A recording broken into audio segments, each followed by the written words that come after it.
Ok, we are here. Great. Ciao a tutti lettori e lettrici, ciao e benvenuti. Oggi sono qui con una bella sorpresa. È con noi Eric Karl Anderson dell'omonimo canale Booktube. Hello Eric, very happy to be Hello. here with you. Thanks for having me. Thank you very much for coming here on my channel. Oh, it's exciting. Eric ha un canale meraviglioso, un canale Booktube inglese che io seguo sempre e mi piace molto ascoltare i suoi consigli, quindi gli ho chiesto oggi di essere qui con me per parlare di libri, per parlare di Booktube in Inghilterra e soprattutto per parlare di un premio, l'International Man Booker Prize. We are going to talk about this famous prize. It's very famous in England, I think so, but it's not Yeah, so it's probably famous in the Italy. most famous book prize in England, I would think. Yeah. È molto famoso in Inghilterra, ma da noi in Italia non molto. Quindi volevo approfittare di oggi e di questo incontro con Eric appunto per farci raccontare un po' questo premio letterario. Io lo seguo da tanto tempo, trovo che sia molto interessante e quindi non c'è miglior parere di quello di un booktuber inglese per poterci parlare un po' del premio. Ma prima di iniziare, qualche domanda su di te. So, Eric, we start talking about you. So we would like to know about your booktube activities. How long have you had this channel? I've been doing a booktube channel for almost exactly 5 years now. But before that, I'd been doing a book blog, and I still do a book blog and writing out reviews on the blog. But yeah, the booktube channel I've been doing about 5 years, which it doesn't seem like that long, but I don't know. The Yes. time goes by very quickly, doesn't it? Absolutely. I opened it too 5 years ago, so 2016. Yes, Wasn't so we're it? about the same. Yeah. Yes, the same. Quindi lui ha aperto questo canale nel 2016, io faccio un po' di traduzione perché non tutte le persone che seguono il canale conoscono l'inglese, quindi mi sembra giusto magari non tradurre parola per parola, però fare un po' una traduzione generale per poter permettere a tutti di sentire. Quindi Eric ha aperto il canale nel 2016, come me, però prima aveva un book blog, anche se sembra meno tempo, è vero, il tempo vola. And what about your activity on Booktube? What do you like the most? I mean, it has to be like just the communication with other readers, meeting other readers, like yourself, like all around the world, Yes. that I can talk to you about books. And I've been a reader all my life. I've been following book prizes for a long time, and usually I just do it on my own. And so it's really lovely having chats with other people to get book recommendations, to get different perspectives on what I'm reading, and yeah, and to get more recommendations of things to read, and then I'm sure it's the same with you. It just like almost fuels your desire to read more, and because you want to be able to discuss the books more that you've been reading. So Yes, definitely. You want to talk with someone else, and this book lovers community is not very present everywhere. And the internet is an opportunity to share our passion with other people and to know people from different parts of the world. As today, I'm very happy to this meeting today. I'm very, very happy because I bought lots of books you had highly recommended. So, yes. And I love your viewpoint, and I've always loved the books you had highly recommended. So, it's a great honor for me. Thanks. That's really nice to hear. Ok, io sono molto contenta di avere Eric qui perché appunto è uno dei booktuber che io seguo con maggiore interesse perché abbiamo gusti molto simili, quindi molti libri che lui ha consigliato io li ho comprati, li ho letti, li ho amati e prima gli ho domandato cosa ne pensa del mondo di booktube in generale, l'aspetto che più gli piace è proprio il fatto di poter comunicare e condividere le proprie letture con altre persone, anche persone di diverse parti del mondo, un po' come sta succedendo oggi, che è una cosa bellissima, perché non sempre succede di poter appunto incontrare delle persone fisicamente, avere l'opportunità di farlo su internet è molto bello. Ok, what kind of video do you prefer to make? It's I mean, it's funny, every month I only set out ever to make just a couple videos a month, and then I just end up always finding more things I want to talk about. So, I mean, I like doing the monthly wrap-ups to just sort of keep a check on like what I've been reading, and I just find it useful to summarize what I've been reading that way, and it helps me like process and think more closely about what I've been reading, and so that and the perennial book haul is always like a favorite Yes. thing to do every month too, because since we're passionate readers, we like getting new books every single month, and so that constant influx and that excitement of like having new books, and it's not even necessarily that it might not be a book you'll ever get to reading, but just the intention and the excitement Yes. of reading that book, and is always really fun. So I mean, those are my main ones. But what I really love about Booktube is that you can be quite like creative about how you do these things, and present your like reading journey, whether it's through a vlog of recording it as you're reading the book, and so you get sort of the stages of reading through the book, or you could do like a really creative review. And so like, since I live in London, if there's a London centric book, sometimes I like to do a review video where I can like record bits of London and show Yes. like parts of the book that I'm talking about as I'm discussing the book. And so like I did that last year with Hilary Mantel's books that were set in London and around the Tower of London. And so went on a journey to the Tower of London while talking about my experience of reading her most recent novel, The Mirror and the Light. And so yeah, I really enjoy making those kinds of videos and getting a bit of creativity in with talking about the books, and trying to give reviews and summaries of them at the same time. Yeah, it sounds great. And well, I lived in London in 2011. I lived there, and yes, I worked as a waitress in Carluccio's restaurants in South Kensington. I worked there. Carluccio's. Yes. I love their restaurants. Yes. It's so good. Yeah, I've been making journeys to Carluccio's to get some of their granola to bring back with me. I love it too. Yes. And I worked first in South Kensington and then in Bond Street for a while. And yes, I was in Carluccio's, and it was a great experience, and I love London. I love this. I think it's the best city in the world.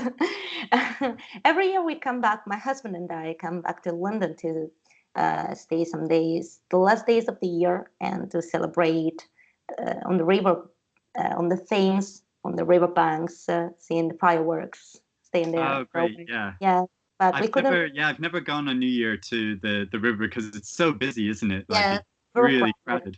Yes, that's it. We did it once. It's a bit weird because we did once in 2019, but it was the end of 2019, beginning of 2020, and my husband told me, I feel it's going to be a great year. Not at all. Nope, it didn't turn out that way. No. It's a bad Nostradamus.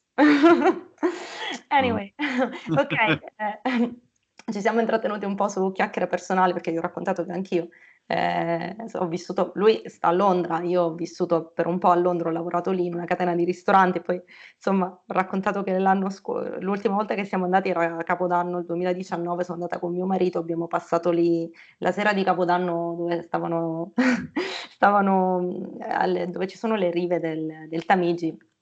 Ci sono i fuochi d'artificio, e mio marito mi ha detto: mi sento che questo 2020 sarà un grande anno, però si sbagliava alla grande. Comunque ho chiesto a Eric appunto quali sono i suoi video preferiti da fare, e diceva in generale wrap up. I love wrap ups too. I love them very much. I agree. It's the moment you can summarize all the books you read so far, and which are your impressions. It's a good moment, not just for It people. is, yeah. And I think especially talking about all these different books, like next to each other, books that you can you can see certain themes sometimes going through different books that you're reading, even though the books don't have anything to do with each other. But Exactly. it might start making you think about certain ideas or yeah, certain themes that are going through the books, and you find like these surprising connections, I think. Yeah, sometimes there are these unexpected connections. You don't know. You just pick a book and you don't understand that you don't feel there is a connection with another book you're going to read or you read before, and there are connections. Sì, in questo siamo abbastanza simili perché scegli dei libri e magari li scegli così in maniera molto istintiva e poi quando fai il wrap up ti accorgi che ci sono delle connessioni, cioè che si somigliano fra loro questi libri, ci sono dei motivi per cui ne ha scelto uno piuttosto che un altro. Poi mi diceva anche che gli piace molto girare dei video anche in giro per la città, e soprattutto quando un libro è ambientato in un certo punto della città, andare a poi girare un video nel punto in cui quel libro è stato ambientato. Questa sembra una cosa molto bella. Ok, Eric, thank you very much for this introduction. I would like to talk about International Booker Prize now, because you are very keen on prizes. You talk about prizes, women prizes, lots of prizes. Yes, we are not so interested in Italy. We have to. Do you know any Italian prizes? I can't think of. I know there's a number of them. Like I think I've like heard the names before, but I don't know them off the top of my head. Yeah, what do you think is the most famous book prize in Italy? In Italy, there's one called strega, which means in England Yeah. witch, but it's not broomsticks or something like that. It's just the name of a liqueur. It's the name of a drink, and this is the name of the prize. And Yeah. yes, I think it's the most famous. We have another one called Campiello, Mhm. and these are famous. Yes, both, but I think strega is the most famous. But And is that for novels, for fiction? yes, Or just fiction. We don't have a prize for nonfiction, or we also have other prizes for childhood literature. And yes, I love them because I teach. I'm a teacher. I work in oh, school, good. Mhm. so I love this kind of prize. But there are different opinions about this strega. So let's just talk about the International Booker Prize, because I do want Italian people to know it. I think it's precious. It's very important prize. Mm. So could you tell us something about the prize, uh, how it works, or something like that? In Yeah, case. sure. It's just known as the International Booker Prize now. It used to be called the International Man Booker Prize, but then the sponsorship changed a couple years ago, and so now it's just the Booker Prize. Oh, And it focuses on international literature, international fiction in translation into English, and so each year there's a long list of 13 books that are long listed for the prize, and then that goes down to 6 books on the short list, and then one winner is declared, and it's books from all over the world, really. Like any book that's been translated into English is eligible for the prize, and what I think is really lovely about it is that it rewards the translators as equally yes. as authors, and so the award for the prize is £50,000, and that's split between both the author and the translator, and each author on the author and translator on the shortlist gets £1,000, I think. And so yeah, it's quite like a lucrative prize, but also like, yeah, a very prestigious one, and I love that they have been doing it, and that the Booker decided to create this prize to complement the main Booker Prize for novels that are written in English, because then it really elevates international fiction for Yes. English-speaking audiences, because it's been the case, I think, for a long time that that translated fiction hasn't had doesn't sell as much in English speaking countries, and so this really like encourages people to try fiction from other places, and and I mean, because I think that's what books is really all about. It's like getting a sort of window into other people's lives, into different cultures. Yes. And so you really need translated literature for that to get a much more global perspective. And I know there's, I don't know if there's a similar thing in Italy, but in England, in America, there's quite a lot of like readathons of trying to encourage people to read more translated literature, and so to get a bit of that global perspective, and so to have a prize that's sort of elevating international fiction like this, I think is really great. I think it's great. Very open-minded, and you have the opportunity to see what other countries produce, and it's great. No, in Italy it's definitely different. And we say that Italian there are lots of writers, but not enough readers. So we have another kind of problem. Yes. Ok, quindi questo premio intanto si chiama International Man Booker Prize, o adesso Booker Prize perché è cambiato lo sponsor, quindi solo Booker Prize, ma International perché è un premio che va a premiare sia l'autore o autrice del libro che il traduttore. Ed è una cosa bellissima perché si va a dare valore non soltanto a chi ha scritto il libro, ma anche a chi il libro lo ha tradotto, tant'è vero che poi i soldi che verranno dati a disposizione sono proprio divisi equamente fra traduttore e autore o autrice, o chiaramente traduttrice, dipende da chi l'ha svolto. E c'è una long list, quindi una lista lunga di 13 libri, e poi una short list, cioè una lista breve. The short list was announced on April 22nd, wasn't it? Yep. Yes. That's right. It was my birthday, I remember. Yeah. Yeah. Nice. La short list, questa lista più corta formata da 6 libri, è stata annunciata il 22 di aprile, che io ricordo appunto perché è il mio compleanno, ci sono 6 libri. So what about this short list?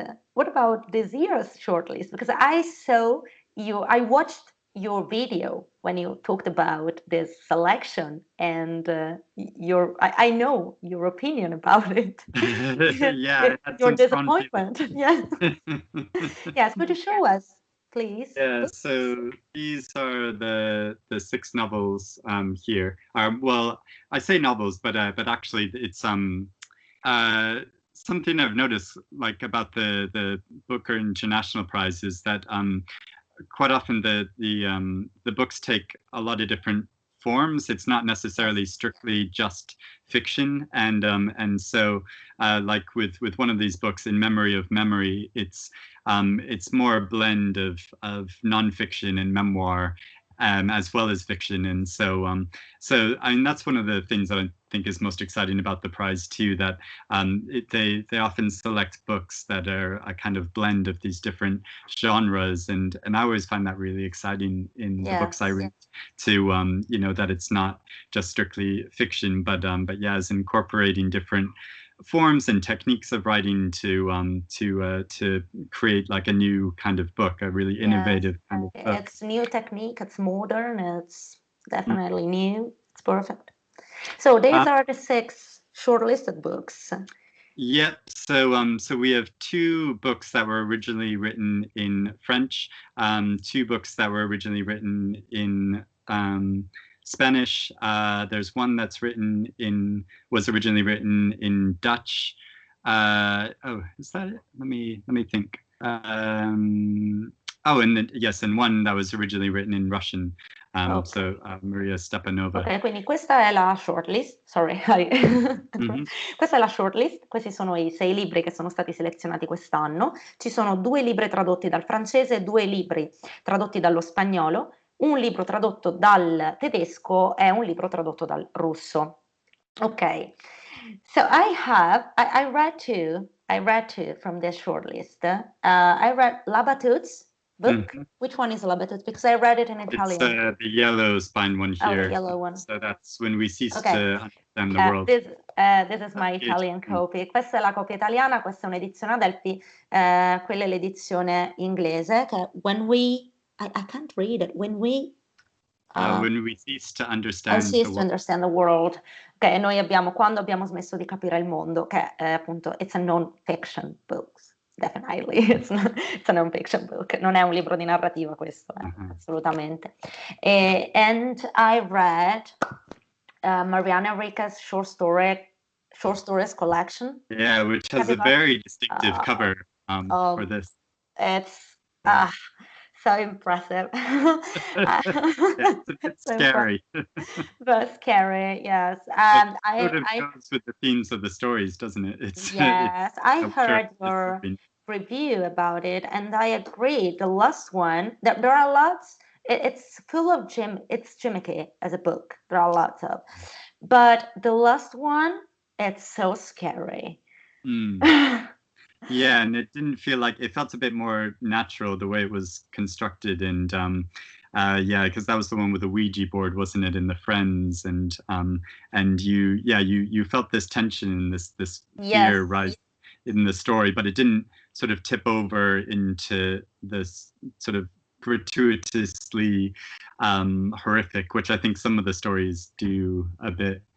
Yeah. Yes, definitely. I was alone at home at night, and I read the last. Yes, and I read the last one, and I didn't want to go to the kitchen because I felt this scary feeling inside. Yeah, really, really creepy in tone. But I mean, they are quite interesting, giving this sort of different perspective, I think, because it's Argentinian, so a lot of them are set in like Buenos Aires, and you get this different sense of, especially between groups of younger people in Argentina. Yes. And I do like in the stories how she writes about the connections between friends, and sometimes she narrates it in this sort of collective voice, so you feel like you're getting this like joint perspective of all these friends, and so it's almost like the perspective of a new generation in Argentina. But yeah, some of the stories, just sort of like you said, are just like get a bit gimmicky and feel like it's the plot is there just for the effect rather than to create any sort of deeper meaning. Yeah. Yes, I think we can catch everything because it's deeply set in this background and surrounding and context. I think there's a bit of folklore too. But the feeling, this crawling, creepy feeling around when you read some of this. Have you ever read anything else from Mariana Enriquez? I haven't, no. The only other book that has been translated into English is a book of short stories, and strangely, that first book of short stories, which was translated into English, apparently that was published later in her career in Spanish, and this is a book from earlier in her career, but it's only just recently been translated and published in English, and so we're sort of getting them in the reverse order. But interestingly, after I tweeted my perspective on reading this, the publisher responded to me and said, because I mentioned in my review of it that I'd really like to read a novel by Enriquez, and the publisher responded, "Oh, well, we're currently working with a translator translating a novel into English, and so I think that'll be published in the next year or two." So I'll be really excited to read that, because she is a really interesting writer, but the stories just didn't quite work for me as a whole. Yes, definitely. Ok, questo qui che sta facendo vedere Eric è il libro di racconti brevi di Mariana Enriquez, che è una scrittrice argentina. Io questo l'ho letto pure e ve ne ho parlato nel wrap up, se non mi ricordo male, del mese di aprile. Noi non lo abbiamo in italiano. We don't have this book in Italian. I read it in Spanish, not in English. I read it in Spanish.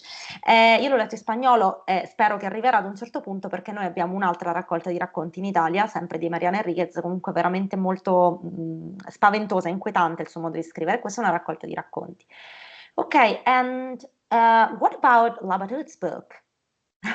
Yeah, I've not read this yet, so Oh, so yeah, you have more of a perspective on it than I do, but I've heard such great things. I mean, this is one of the most praised books I think on the list that that people have been discussing, and people who've read it, or at least most people have been really championing it and yeah, really highly praising it. So was that your experience too? Did oh, you? it's something. It's curious. It's Mm, full of information. It's about physics mm, and maths and discovery and science. It talks about, some scientists and mathematicians. They're very, very famous, such as Schrödinger, or yeah, uh, I don't remember the name. Sorry, because they're okay. Yes, Schrödinger, or also Heisenberg and the time he very spent in nice. Helgoland. Yes, I'm not very keen on math because I don't understand a thing about it. So it was Mm, absolutely new for me because my mind is very closed about this kind of things. But it's a sort of story. There are lots of connections about people, how their mind works, and about consequences and effects. Everything is mm, connected in the world, and we don't know which are the consequences of the discoveries we're going to achieve. So it's particular. It's very, very different from everything I've ever read, mm. and I think you'll like it.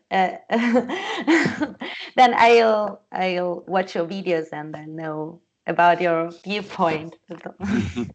Okay, Yeah, questo. I realized just recently that I need to read it soon because the winner is going to be announced on June 2nd. So if Oh, I want to June try 2nd. to read the entire shortlist, then yeah, it's just a little over 2 weeks from now. So Yeah, so you have to hurry up. I Ok, C'è so questo much è. to read. Yeah. Always Questo so much è to read. quando abbiamo smesso di capire il mondo. Io ve ne parlerò meglio nel wrap up appunto di maggio, l'ho letto questo mese, è l'unico di questi 6 libri che abbiamo in italiano tradotto perché gli altri non sono tradotti ed è un libro che parla di fisica quantistica, matematica, scienza, è un libro molto particolare, aspetto poi il punto di vista di Erika che lo deve ancora leggere e abbiamo appena stabilito che si deve sbrigare perché verranno annunciati il 2 di giugno, il vincitore verrà annunciato il 2 di giugno, quindi deve appunto sbrigarsi a leggerlo. Ok, I don't know anything about the other four. So, Yeah, so I'll run through them briefly, and actually another one I've not read yet is this book In Memory of Memory by Maria Stepanova, and so this is the longest book on the list. It's a little over 500 pages long, oh, I think, and it's but I just started it today, so I'm about 50 pages okay. into it. So I have very just it's all very fresh for me. But I this is another book that sort of takes an interesting form in that it's mostly nonfiction, in that it's about the author's experience after her aunt dies. She goes to the aunt's apartment and she's sort of helping clean it out. And as she's going through all these objects, she's thinking about memories of the Oh, past, her experiences with her aunt. And through these, she finds some of her journals and her notebooks, and she reproduces some of those in here. And so you get some of the text of that. So you're getting this sort of insight into the aunt's life. And through going through all these objects, she's also thinking about different events from the past century of Russian history, and so you're sort of getting this different perspective on the country filtered through this very personal experience of her and her family. oh, So yeah, that's what it's about mainly, but also her sort of yeah ruminating about family life and it's already started making me like a bit nostalgic and think more about my own family life and yes. past history. And so like one of my favorite experiences that I got to do since I've been on booktube was that I was invited to go to Riga, Latvia, to experience the city and learn more about current Latvian literature. And Oh, and which was something I was so excited to do because I have some Latvian heritage, and so my great grandfather was born there, and then he emigrated to America, and so I grew up in America. But yeah, and so I was sort of able to feel like I could like go there and connect a bit with my family history, and just reading the very beginning of this novel, like it sort of made me start thinking about those family connections and how much of our families are still sort of present in our lives, how much have they like influenced our lives, and then how much have we like set off on our own, you know, to become our own person. And the heritage of our ancestors and our families are always with us. Some way. Yeah. So it sounds she's Russian, isn't she? Yes, yeah, Maria Stepanova, and I've not read anything by her before. I'm not sure if she's published all that much in the past. Yeah, I don't see a bio, but yeah, it's quite like yeah, it's sort of it's interesting so far. It's not. I mean, it's one of those books that I wouldn't say it's definitely not like plot driven. It's more just sort of very thoughtful, sort of reflective. So if you're, which I know, like if you're not in the mood for a 500-page book about that, then you probably won't. Sì, probably. Ok, questo è un altro di quelli che non abbiamo in italiano, è In Memory of Memory, questo libro che appunto faceva vedere. Questo è un memoir praticamente, la storia di questa ragazza che si ritrova a dover svuotare la casa della zia dopo la sua morte e fare poi i conti con tutti questi oggetti e i ricordi che si riconnettono con la sua vita. Poi chiaramente Eric faceva dei paragoni con la sua esperienza familiare, che ha alcuni punti in comune con quella dell'autrice.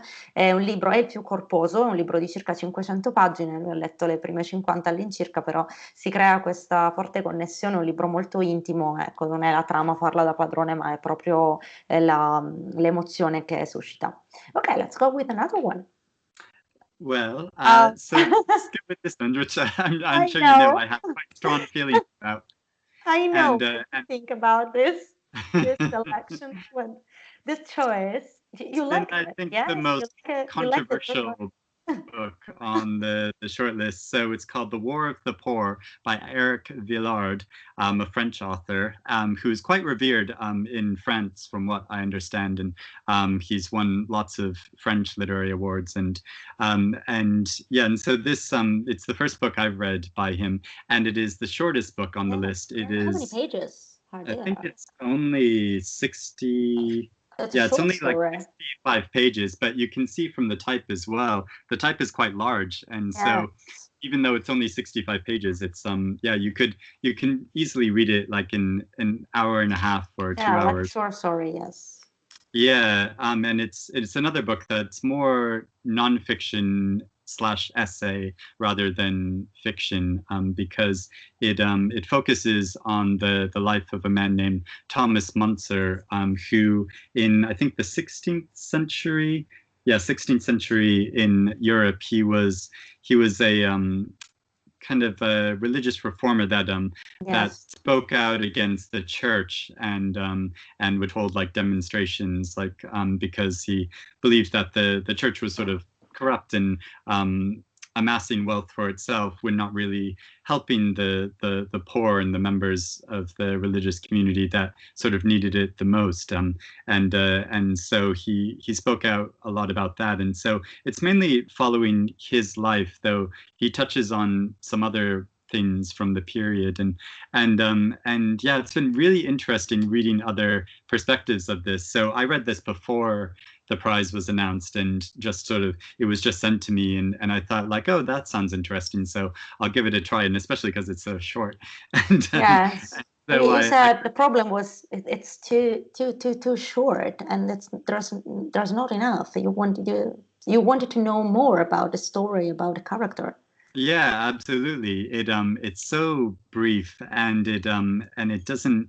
It's not all that like reflective about his life, and I didn't feel like it gave too many insights. And so like I always said when I first read it, like it feels like a Wikipedia entry, you know, it's like a encyclopedia entry rather than rather than a book. And so it's like, well, why would I read this or like pay money for a book like this when I Yes. could just go and read about Thomas Munzer online and find out, you know, just as much as I felt like I found out about this book. But it has been really interesting hearing other perspectives on it. And people have sort of defended it, saying that the style of it is written more as if it was like a piece of I guess like propaganda or like a or like a little booklet that Thomas Munzer might have written to circulate amongst people to get his message across, because since around this time that Thomas Munzer was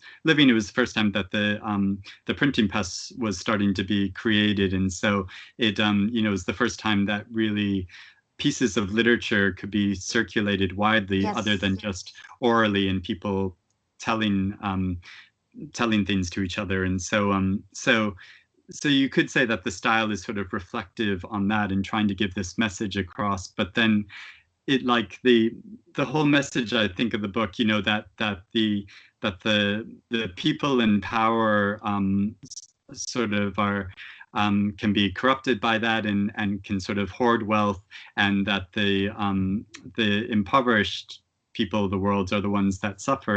And the thing is, like, I think that's quite an obvious message. It's quite, Yes. you know, it's not very complicated. And the really complex thing is like, well, why do people always stay in power? Why are we not able to sort of elevate people to like a good standard of living, like in the general population? And so, like, I would rather read something that tries to dramatize or get into the details of that, rather than just a sort of overview. And so anyway, there are yeah, many aspects to underpin or to underline in this book, but maybe it's too brief to do all of these things. Yeah, like how much can you really do in that space of time? Like I'd really love to read a novel about this individual, Thomas Munzer, or to read like longer nonfiction biography of him, or but I just don't think this does that. But yeah, a lot of people have been quite like upset that, like, especially, and I think that's the thing about book prizes, is it forces you to think a lot more critically about what you're reading. Like you might read a book and think like, oh, that was okay, and just sort of shrug your shoulders and move on. But if it's up for a book prize, and especially like a big prestigious book your prize, expectations. Yeah, you're thinking like, well, why is this being elevated? Why this one? All these other books that are so much better. And so so yeah, it's quite a curious choice for the judges. I try to summarize. Ok, abbiamo detto tantissime cose, però cercherò di essere molto succinta. Questo libro, che si chiama The War of Poor, che in italiano sarebbe La guerra dei poveri, in pratica è un libro sulla figura di Thomas Munzer, noi lo chiamiamo così in italiano. È stato un pastore protestante tedesco vissuto nel XVI secolo, in un periodo in cui c'erano tanti problemi legati alla povertà, ma anche tante novità legate alla circolazione della cultura in quel periodo, le stampe, quindi grande novità, però al tempo stesso grande chiusura. È un libro che dà tanti spunti, perché comunque si parla anche si accenna alla questione di chi sta al potere, perché non tutti possono accedere al potere, perché non si possono alzare questi standard. Il problema è che è un libro di 65 pagine, quindi è molto molto breve. E appunto a Eric non è piaciuto il fatto che in 65 pagine, 65 pages, sono troppo poche per poter sviluppare questi argomenti in maniera approfondita. Gli sarebbe piaciuto leggere un romanzo più approfondito nel quale questa figura venisse analizzata, anche perché si tratta appunto di una figura che ha avuto tanto da dire. E poi il bello dei premi letterari è anche questo, il fatto che fanno finire dentro dei libri che magari tu leggi prima, come ha fatto lui, e ti dici vabbè, è un bel libro, però finisce lì la cosa. Però quando sono dentro un premio letterario ti aspetti qualcosa di più, e poi ti accorgi che perché è qua dentro, cioè dovrebbe avere quel quid in più per stare dentro un premio letterario. Ok, so we have other 3 or 2? 2 more, yeah. 2 more. Oh, the employees. I think this is one of the most interesting. Yes? Yeah, one of the most innovative ones, I think, on the list. I tried to buy it on Amazon, because we don't have it in translation. We don't have anything in translation, just Labatut's book, and the other ones no. But I tried to buy it on Amazon, and it's not possible to have it in Italy. They don't send it in Italy. It's Oh, quite weird. Yes, I don't know I'm why. I think it might possibly because it's published by Lolly Editions, which is a relatively new publisher. And so I knew when the book was listed for the prize, they had a bit of trouble getting it reprinted early enough, because I think they probably only did a relatively small initial printing of the book because they're So a I have small to check publisher. again.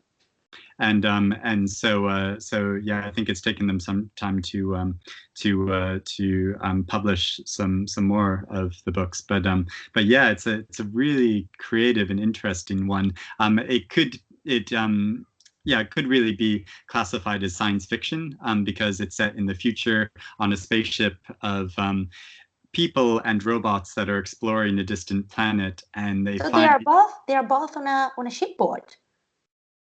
yeah, they're on a spaceship. On a spaceship, yep, sorry. Yep, yeah. And it's so it's a subtitle, a workplace novel of the 22nd century. So it's it's taking like 100 or 200 years from now, imagining in this future where these individuals on board a spaceship have traveled to a distant planet, and they find there strange objects on the planet. And the novel is structured in an interesting way too, in that it's written as a number of statements. So you can see on the top that it's all very short, either like one or two page statements by different individuals who are on board this ship and on the spaceship. And the spaceship is made up of both humans and humanoids that are robots that look exactly like humans.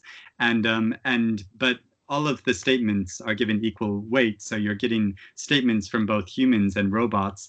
And sometimes you don't know if you're reading a statement from a human or a robot. And so it's sort of exploring that like relationship of like, well, what does it mean to be human? What does it mean to be to artificial intelligence? And so it's sort of looking at questions of like human nature like that, but it's also building this plot of what is happening on board of this spaceship and what are these strange objects. And so yeah, you get a bit of plot and suspense about what's happening on board the ship, as well as getting all of these different perspectives of individuals. And so yeah, it's quite a daring format to take, because I think that can be quite tricky in novels you're reading. Like if you're getting so many different perspectives of characters that you're sort of jumping around quite a lot, and that can be a bit disruptive. But the way she's written it, I think it flows quite nicely in that you get this overall sense of the story, as well as just like many different just little snippets of points of view. And some of them, I did definitely want to read more about these characters, because I thought like, oh, there's a really interesting individual here. But yeah, I think I just thought it was so interesting, really fun. It's really enjoyable to read. And so and she is an author. Who's the author? Olga Raven, or Olga Robin. I'm not sure if it's pronounced Robin or Raven. So yeah, Olga, Ravn. And so it's a Danish author. And so a Danish author. Mm-hmm. Ah, ok, quindi questo no, non è, avevo sentito male io prima, ho sentito Dutch, no, questa è danese. Non è olandese, tedesco, cosa avevo detto prima, non ricordo, no? È un'autrice danese e la storia sembra molto interessante perché praticamente è ambientata su una navicella spaziale, e su questa navicella spaziale nel futuro, perché è un libro di fantascienza, ci sono sia degli umanoidi che degli esseri umani, e il libro, come avete visto, è scritto con questi brevi stralci di testo, sono delle considerazioni che a volte vengono fatte dagli esseri umani, a volte vengono fatte dagli umanoidi, e il lettore non sa di preciso chi è che li sta facendo, o comunque attraverso questo libro può capire le differenze, quindi è anche un'opportunità di guardare i vari punti di vista e soprattutto di entrare dentro la questione dell'intelligenza artificiale. I'm thinking of the last Katsuo Ishiguro's book, Clara and the Sun, I think it's the Yeah. title in English.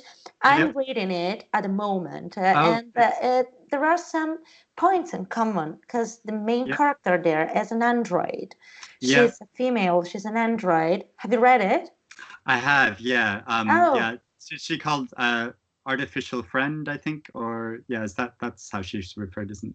Is it or like yeah, like a robot that's been made as a companion for a child. yes, for child, and she's looking for a child. She stays there looking for the child that was going to buy her. I'm just the beginning of the story, but I think of it when you were talking about this book. I thought of this Katsuo Ishiguro's book I'm going to read, Hmm. and I'm reading. Sorry, I'm currently reading, and there's something similar now. This Yeah. IA and all this reflection about human mind and not human mind. It's very Yeah, contemporary. absolutely. Because I think the way Ishiguro writes her, like she's so sympathetic. I Definitely, think you grow yes. to really fall in love with this character, and so you almost forget about sometimes that she's a robot. Yes, Because yeah, you I her. forget. I forget when I read. She Yeah, doesn't say what I am, and she needs sun, to warm herself or these other strange things. But yeah. But the generally, really interesting thing is that yeah, every once in a while you get this very odd perspective because it's all from her point of view, and so you get this sort of skewed vision of the world, and then I think you're suddenly reminded like, oh yeah, this is a robot, and so I'm I think you almost like project your emotions onto her because you think about like, well, if this character, if I was Clara, how would I be feeling about this? But because she's a robot, she doesn't feel things in the way that we do. So yeah, you're right. Like it does sort of parallel yes, with this. You're thinking like well, am I just projecting my feelings onto this character, or is this character is are they really feeling these things? And it raises all these yes. interesting questions like Yeah, that. it's a great experiment, I think. Mm. Io stavo facendo un paragone con Clara e il Sole, che è l'ultimo libro uscito di Katsuo Ishiguro, il vincitore del premio Nobel, che Erika ha letto qualche tempo fa. Io lo sto leggendo adesso perché in Italia è uscito da pochissimo. E insomma ci trovavo qualche punto in comune perché Clara e il Sole ha come protagonista un androide, è una ragazza androide che viene venduta in un negozio con lo scopo di fare da sorta di babysitter accompagnatrice dei bambini e ci ho trovato molti punti in comune, insomma dicevamo che c'è questo modo di riflettere sull'intelligenza non umana e su quanto il lettore sia portato poi a credere che questa intelligenza non umana abbia molto in comune con gli umani, è proprio lo scopo dell'autore. Ok, let's go to the last one. So the last one is called At Night All Blood is Black by At David night, Diop. our blood is black. And this is translated from the French. And I had It's just about read this. war, isn't it? Sorry? It's about war. Yes, yeah, it's set during the First World War and is told from the perspective of a Senegalese soldier who is fighting for France against Germany. And it's about how, at the very beginning of the novel, his best friend, who's a soldier with him on the battlefield, has been mortally wounded and is dying.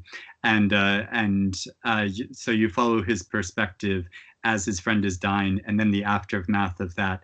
And because his friend has died, and it devastates him so much that he goes a bit crazy and a bit trigger happy, and starts doing these very daring, impetuous uh, personal missions, going on and killing German soldiers.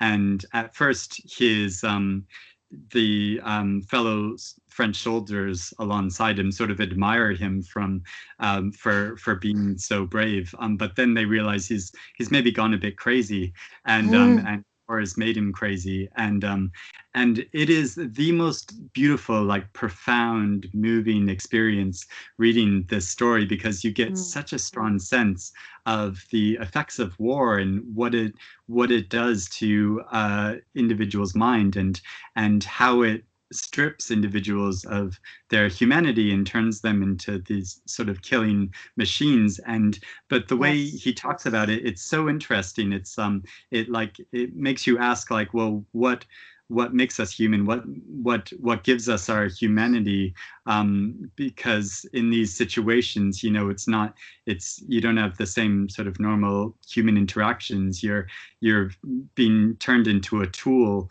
for this war to kill other people. And yeah, just the way he explores that is so interesting. And because these soldiers come from a Senegalese background, from Senegal, there's a sort of racial element to it as well, in that the because their skin color is different from the other French soldiers, they're sort of seen as more expendable amongst the French army. And so yeah, he explores that in a really moving way as well, a really interesting way, looking at it from the racial element of the story. And yeah, and I just found it the most beautiful, moving story, even though it's quite gruesome.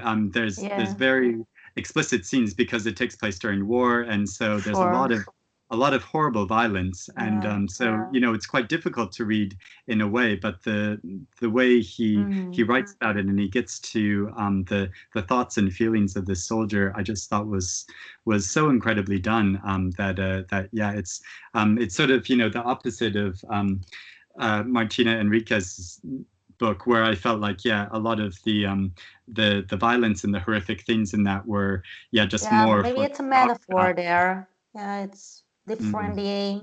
This is real. There are so yeah, many it's more connections historical. with reality in the past.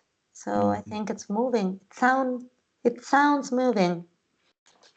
Yeah, it's incredible. And this is a book that was first published last year, and it's one that I thought, like, oh, that sounds interesting, but I just didn't get around to reading it. And so I'm so glad, this reasons I love following book prizes, and that it pushed me to read this. And now it's definitely one of the best books I've read this year Oh, so far. So yeah, so I you just love, recommend it, yeah? absolutely, yeah, one of my favorites. So I have to. Definitely, yeah. I hope you do get to read it. Ok, questo qui, At Night of Blood is Black. That is Night of Blood is Black. Questo è probabilmente quello che ho apprezzato di più. Ora gli chiederò proprio, però penso proprio di sì. Questo è un romanzo ambientato durante la Prima Guerra Mondiale. Il protagonista è un soldato senegalese che si ritrova a combattere contro l'esercito tedesco e ad un certo punto sta accanto a questo compagno che affronta la peggiore delle cose che possa succedere in guerra, e quindi lui è praticamente sul punto di impazzire. Perciò il libro diventa l'opportunità di parlare dell'umanità, che cosa ci rende esseri umani e che cosa ci trasforma invece in delle macchine per uccidere. Quindi è un libro molto forte, molto commovente, ed è un libro che non si può leggere tutto in una volta, magari un po' alla volta, anche perché i riferimenti con la realtà sono tanti, e sono delle scene di violenza anche orribile, perché appunto è la guerra, però probabilmente, diceva, è uno dei libri più belli letti finora. So, what about your idea? Which one is going to win this year? it's really tricky, because yeah, I mean, obviously I currently have a favorite of At Night All Blood is Black, Yeah.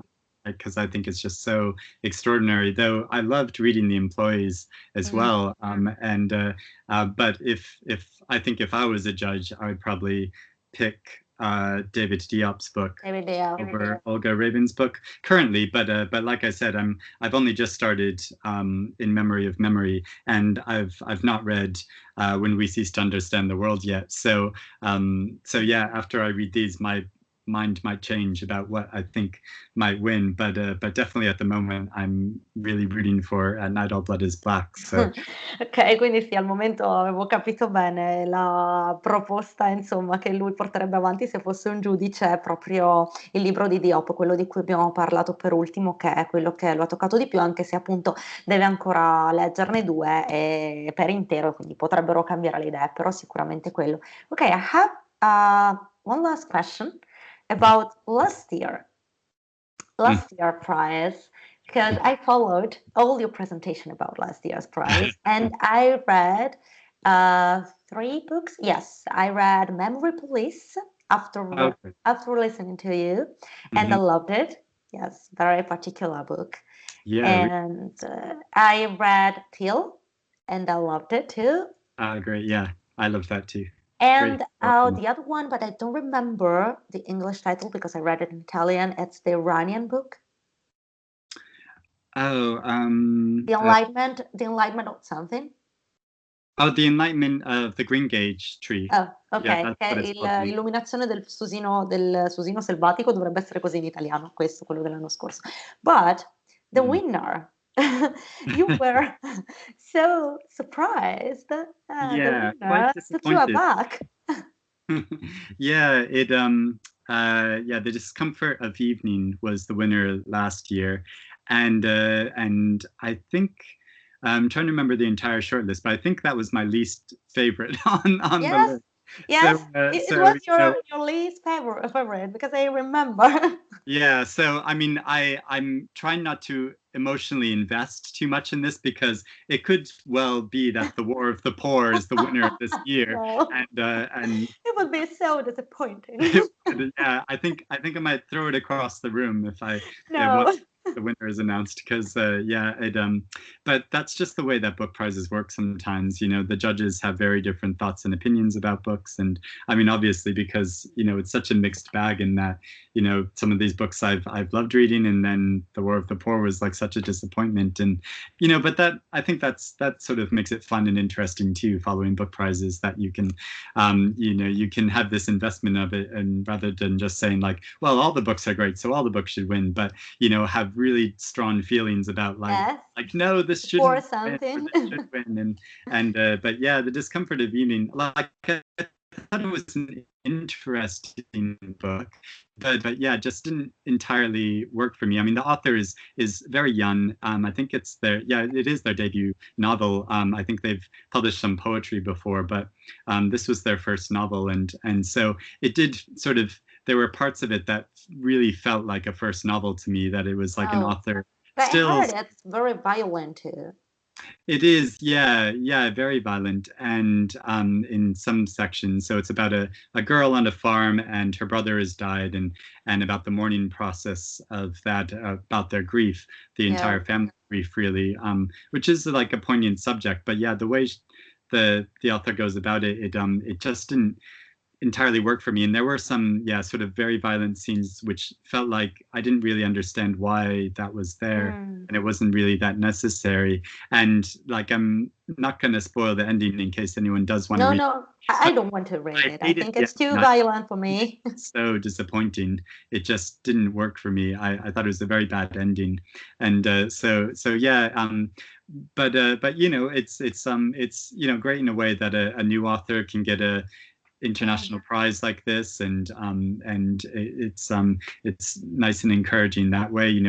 They might well develop into being a really great author in the subsequent books that they publish, and so it's really, and I think they are publishing their second novel, the author. Oh, So yeah, I'd be interested to read more by that author, but yeah, just there were other books on the list that I was hoping to read there more. are always so many books on the list. Yeah. Ok, abbiamo parlato un po' del vincitore dell'anno scorso che aveva lasciato abbastanza stupito Eric, ma in realtà un po' tutti, che in italiano è Il disagio della sera, ed è un libro prima opera di un'autrice giovanissima, un libro in cui si parla dell'elaborazione del lutto da parte di una ragazza che deve affrontare la perdita di suo fratello. Però è un libro appunto pieno di violenza. Fra l'altro lui diceva che non gli è piaciuto neanche molto il finale, e soprattutto non ha apprezzato il fatto che si sentisse proprio l'immaturità della scrittrice in alcune parti. Però è così che funzionano i premi letterari, ci sono pareri e punti di vista diversi, quindi può succedere anche questo. Ok, I think our time is running out because we have less 1 minute before we have to close this recording, and I want to tell it just thank you very much. It was so interesting for me, and I think it will be very interesting for all my followers going to watch this video and learn something from you about this prize. So thank you very much for coming on my channel. Thank you. Yeah, I hope people will be inspired to follow it a bit and join in the discussion about it, because that's the most interesting thing about following book prizes, I think, is all the talk and discussion around it. And so, yeah, and I would definitely recommend but I'll be really excited to hear what you think of Claire and the Sun when you finish it, because yeah, I thought it was Of course. a really emotional, moving novel. I So, will write you a mail as soon as I finish it, because I do want to read it. I do want to understand how it evolves and everything. So I'll write to you. Absolutely. Thank great. you very much, Eric, and have a nice evening. Thank you. You too. Take care. Bye. Ciao a Bye. tutti, grazie per essere stati qui con noi e alla prossima.